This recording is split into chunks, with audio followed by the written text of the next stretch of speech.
हजरत याकूब अलैहिस्सलाम के 12 बेटे थे। उनमें से हजरत यूसुफ अलैहिस्सलाम अपने हुस्न, अखलाक और नेक सीरत की वजह से बहुत मशहूर थे। हजरत याकूब अलैहिस्सलाम उनसे गहरी मोहब्बत करते थे। एक रात हजरत यूसुफ अलैहिस्सलाम ने एक अजीब ख्वाब देखा। उन्होंने देखा कि 11 सितारे, सूरज और चांद उनके सामने सजदा कर रहे हैं। सुबह होते ही उन्होंने ये ख्वाब अपने वालिद को सुनाया। हजरत याकूब अलैहिस्सलाम समझ गए कि अल्लाह ने यूसुफ अलैहिस्सलाम के लिए एक बहुत बड़ा मुकाम मुकर्रर किया है। उन्होंने प्यार से फरमाया कि इस ख्वाब का जिक्र अपने भाइयों से न करना, क्योंकि हसद इंसान से बड़ी गलती करवा देती है। एक दिन हजरत यूसुफ अलैहिस्सलाम के भाई आपस में बातें करने लगे। उन्होंने कहा, अब्बा तो यूसुफ भाई से हमसे ज्यादा मोहब्बत करते हैं। धीरे धीरे उनके दिल में हसद भर गई। आखिर उन्होंने एक खतरनाक मंसूबा बनाया। उन्होंने फैसला किया कि यूसुफ अलैहिस्सलाम को घर से दूर ले जाकर छोड़ देंगे। अगले दिन उन्होंने हजरत याकूब अलैहिस्सलाम से कहा, अब्बा यूसुफ को हमारे साथ भेज दीजिए, हम उनका ख्याल रखेंगे और खेलेंगे भी। हजरत याकूब अलैहिस्सलाम का दिल मान नहीं रहा था। उन्हें अंदेशा था कि कहीं यूसुफ अलैहिस्सलाम को कोई नुकसान न पहुंचा दिया जाए, लेकिन भाइयों के बार बार कहने पर आखिरकार उन्होंने इजाजत दे दी।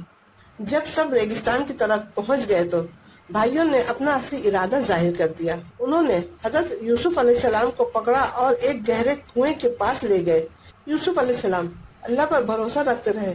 फिर भाइयों ने उन्होंने कुएं में डाल दिया और उनकी कमीज पर झूठा खून लगाकर घर लौट आए। उन्होंने हजरत याकूब अलैहिस्सलाम से कहा कि यूसुफ अलैहिस्सलाम को भेड़िए ने खा लिया। हजरत याकूब अलैहिस्सलाम ने उनकी बात सुन ली, लेकिन उन्हें यकीन नहीं था, हकीकत कुछ और है। उन्होंने सब्र इख्तियार किया और अल्लाह से मदद मांगी। जिस कुएं में हजरत यूसुफ अलैहिस्सलाम को डाला गया था, अल्लाह ताला ने वहीं उनकी हिफाजत का इंतजाम भी कर दिया। कुछ देर बाद एक सफर करता हुआ काफिला वहां पहुंचा। जब उन्होंने कुएं से पानी निकालने के लिए रस्सी डाली तो उन्हें एक लड़का नजर आया। वो हैरान रह गए और यूसुफ अलैहिस्सलाम को बाहर निकाल लिया। उन्होंने उन्हें अपने साथ ले लिया और मिस्र की तरफ रवाना हो गए। किसी को अंदाजा नहीं था कि यही लड़का एक दिन मिस्र का तकदीर बदलने वाला है। मिस्र पहुंचने के बाद हजरत यूसुफ अलैहिस्सलाम को एक अजीम घराने ने खरीद लिया। अल्लाह ने उन्हें हुस्न के साथ हिकमत और अखलाक भी अता फरमाया। धीरे धीरे वो जवान हुए और देखने वाले उनकी सच्चाई और नेक सीरत से मुतासिर होने लगे। अल्लाह उनके लिए हर इम्तिहान के बाद नए रास्ते खोल रहा था। जब हजरत यूसुफ अलैहिस्सलाम जवान हुए, अल्लाह ताला ने उन्हें हिकमत और इल्म अता फरमाया। उनकी सच्चाई और पाकबंदी हर शख्स को मुतासिर करती थी। एक दिन उन पर एक सख्त इम्तिहान आया। उन्होंने अल्लाह की पनाह मांगी और गुनाह से बचने की तरजीह दी। उनकी पाकबंदी की वजह से उन्हें मुसीबत का सामना करना पड़ा, लेकिन अल्लाह उनके साथ था। बाद में हजरत यूसुफ अलैहिस्सलाम कैद खाने में पहुंच गए। जाहिरी में ये मुश्किल थी, लेकिन अल्लाह ने इसी जगह उनके लिए खैर रखी थी। कैद में भी उन्होंने लोगों को अल्लाह की तरफ बुलाया और उनके अखलाक से सब मुतासिर हुए। कैद खाने में 2 कैदियों ने अपने ख्वाब हजरत यूसुफ अलैहिस्सलाम को बताए। अल्लाह के दिए हुए इल्म से उन्होंने उनकी सही ताबीर बताई। कुछ वक्त बाद वही ताबीर बिल्कुल वैसे ही पूरी हुई। इस तरह लोगों को उनकी सच्चाई का यकीन होने लगा। कुछ अरसे बाद मिस्र के बादशाह ने एक अजीब ख्वाब देखा। दरबार के बड़े बड़े लोग उसकी ताबीर न बता सके। तब एक शख्स को हजरत यूसुफ अलैहिस्सलाम याद आया।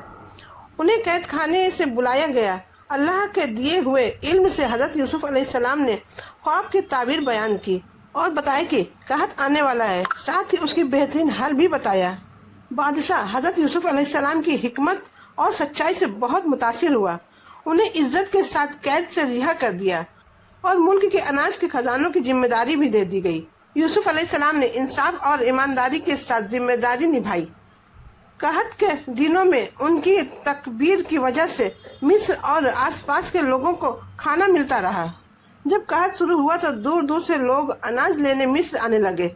हजरत यूसुफ अलैहिस्सलाम के भाई भी अनाज की तलाश में मिस्र पहुंचे।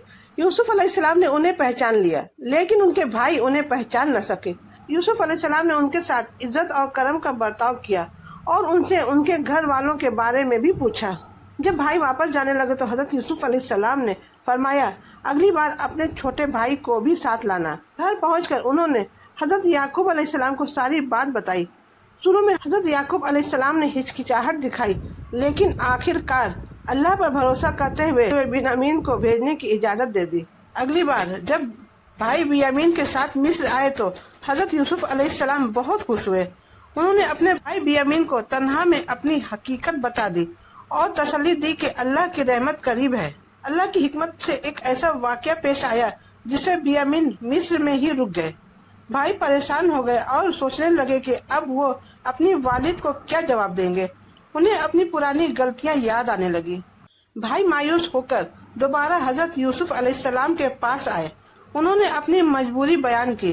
हजरत यूसुफ अलैहिस्सलाम ने देखा कि अब उनके दिल बदल चुका है। वो तकब्बुर और हसद से दूर हो चुके हैं और अपनी गलती से शर्मिंदा हैं। हजरत यूसुफ अलैहिस्सलाम ने देखा कि उनके भाई अपनी गलती पर नादिम है तो उन्होंने फरमाया, क्या तुम्हें याद है तुमने यूसुफ और उसके भाई के साथ क्या किया? भाई हैरान रह गए। उन्होंने पूछा, क्या आप ही यूसुफ है? हजरत यूसुफ अलैहिस्सलाम ने फरमाया, हाँ मैं यूसुफ हूँ और ये मेरा भाई है। अल्लाह ने हम पर अपना फजल फरमाया है। भाई शर्मिंदा हो गए और अपनी गलती का इकरार कर लिया, लेकिन हजरत यूसुफ अलैहिस्सलाम ने बदला लेने के बजाय माफ कर दिया। उन्होंने फरमाया, आज तुम पर कोई मलामत नहीं, अल्लाह तुम्हें माफ करे। ये माफी और रहम की बेहतरीन मिसाल है। हजरत यूसुफ अलैहिस्सलाम ने अपनी कमीज भाइयों को दी और फरमाया कि इसे मेरे वालिद के चेहरे पर डाल देना। अल्लाह के हुक्म से हजरत याकूब अलैहिस्सलाम की बिनाई वापस आ गई। उन्होंने अल्लाह का शुक्र अदा किया और यूसुफ अलैहिस्सलाम से मिलने की तैयारी की। पूरा घराना मिस्र पहुंच गया। सालों बाद बाप और बेटा एक दूसरे से मिले। ये लम्हा शुक्र, मोहब्बत और अल्लाह की रहमत से भरपूर था। अल्लाह ने हजरत यूसुफ अलैहिस्सलाम को बचपन के ख्वाब पूरा कर दिया। हजरत यूसुफ अलैहिस्सलाम की जिंदगी हमें सिखाती है कि हसद तबाही लाता है, लेकिन सब्र, तकवा और अल्लाह पर भरोसा इंसान को बुलंद मुकाम तक पहुंचा देता है। उन्होंने हर मुश्किल में अल्लाह का सहारा लिया और जब ताकत मिली तो बदला नहीं बल्कि माफ़ी को चुना। इसीलिए हजरत यूसुफ अलैहिस्सलाम की कहानी आज भी हर मुसलमान के लिए उम्मीद, सब्र और माफ़ी का पैगाम है।